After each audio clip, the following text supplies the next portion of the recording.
Hi, it's me, Shaun Guerrero. Thank you so much for tuning in to this week's Real Estate Agent Tips. I'm going to cover exactly what's happening in the market right now, specifically when it comes to interest rates, because since February 12th, they have gone up over 0.5%. And as I start to dive a little bit more deeper into it, we're going to talk about what exactly happened, why it happened, and how this is going to affect buyers, sellers, and of course you, the real estate agent. And I'm even going to throw in 3 additional tips so that you can play some aggressive defense against this massive interest rate move. So let's jump right into it. Okay, up on my screen, what you're going to see is a chart. And I get it, it's probably going to look super foreign. However, please just follow along with me and I'll explain some of the big details in here. Now, the first thing is, on average, interest rates typically move around 12 to 28 basis points a day. That's pretty common, up or down, it just depends on what's going on in the financial markets. Well, at the time of this video, we've lost over 300 basis points, which equates to about 0.5% in interest rate. So as an example, every move of about 0.5% in interest rate, and granted, I know interest rates aren't these, but you can see every time the interest rates move 0.5%, what you see is a buyer loses or gains by 5% when it comes to their buying power. So to use round numbers, if somebody was approved for a $450,000 home a few weeks ago, a few days ago, they may now only qualify for $427,500 because of a move in interest rates. Now, I get it. I fully understand. This is not the news any of us wanted to hear. However, let me put a couple of disclaimers out here, maybe a few little tidbits. I think the big thing is you're seeing this higher move in interest rates. Just keep in mind though that these are still interest rates that are at historically low levels. To put it in perspective, over the last 40 years, interest rates have averaged around 6.75%. Now, if you are going to get a home loan today, speaking to your clients, you're still going to get a historically awesome interest rate. It just might not have a 2 in front of it. Okay, so it's not like it's financial Armageddon. This isn't 2008 happening all over again. And trust me, no one will ever say that you missed the boat when it came to home loans and real estate just because your interest rate has a 3 in front of it. So please try to keep a really level head. Nobody likes the move, but this is a good conversation that we all need to have with our clients. Now that we know what exactly happened, we need to know why. That's just human nature, so let's go over a couple of things. And the short answer as to why this is happening is really skepticism. You see, Wall Street investors who purchase these mortgage-backed securities are really skeptical of all of the different news bits that they're hearing. For instance, the Fed has said that they're going to keep interest rates low and they're at 0. And this is something our clients hear on a regular basis. And they think, oh, interest rates are so low. Well, the Fed funds rate has absolutely nothing to do with mortgage interest rates. So we have to differentiate from the two. And really the Fed's doing that because they're gonna try to combat inflation. And inflation, as we know, is the arch enemy of mortgage rates.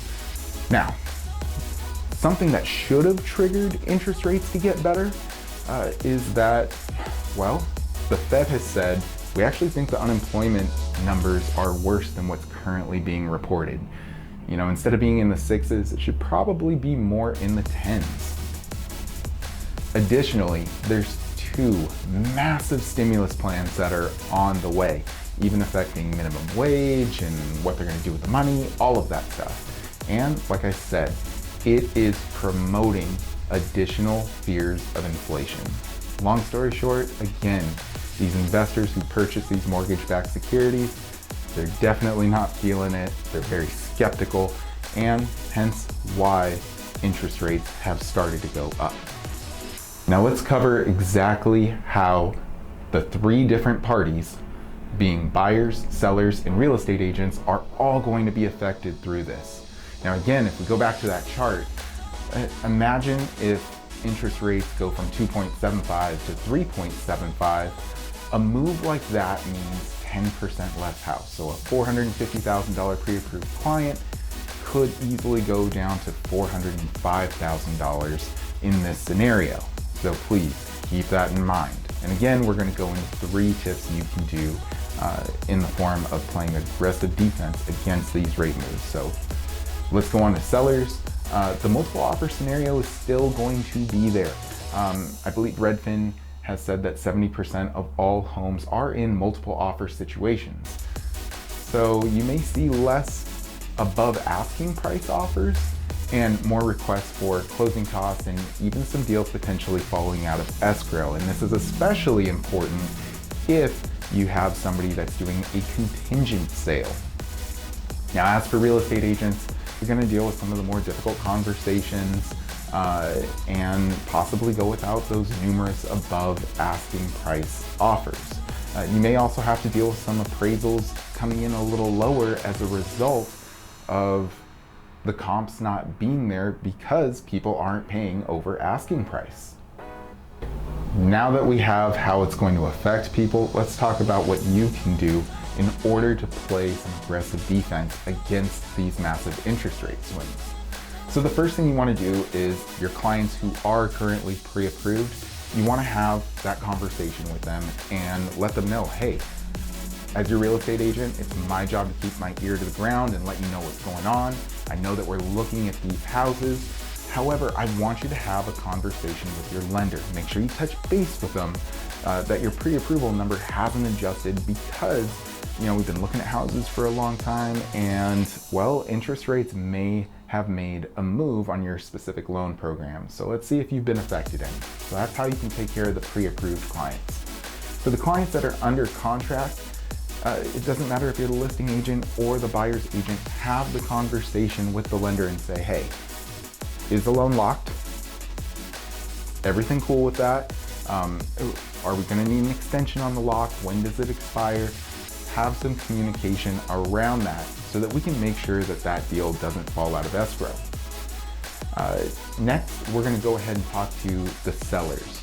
So when it comes to the sellers, and again, strategy number 3, you want to have the conversation with them around keeping the deal together. So there may be some loans that weren't locked in that process. Maybe you just gotten under contract, and as you got under contract, you know, and there could have been any little bit of lag time that pushed those borrowers who had a tight debt-to-income ratio over if the lock didn't take place. So things to keep in mind there. Number 1, if your sellers have a deal that is a contingent sale, so they're going to go ahead and buy another house as soon as this one closes, make sure that they're locked and make sure all the other parties are locked. If you get into a scenario where reducing the sales price. So as an example, let's say you lowered the sales price of a home by $12,000, you'd have the same effect if the loan officer added a discount point and the seller credited towards that and lowered it for the effect of about $4,000. So it's about a 3-to-1 ratio. So keep that in mind. Next, we may have to start entertaining the 2-1 buy downs again. There's a lot of real estate agents who've been in the business for a while. I won't go into depth with exactly what that strategy is. It may be something you have to exercise and take out. Again, keep in mind the contingent sales. That's super, super important. So you got to make sure that your sellers are locked on their loan and their buyer on their house are, of course, locked in on theirs as well, and no locks are going to expire. So that's my real estate agent tip for the week. I'm Shaun Guerrero, and please, if you enjoyed this video, give it a like, give it a share, subscribe to the channel. Plenty of other videos that I have on my channel, of course, that'll be out there that you can find some useful content. All right, you guys take care.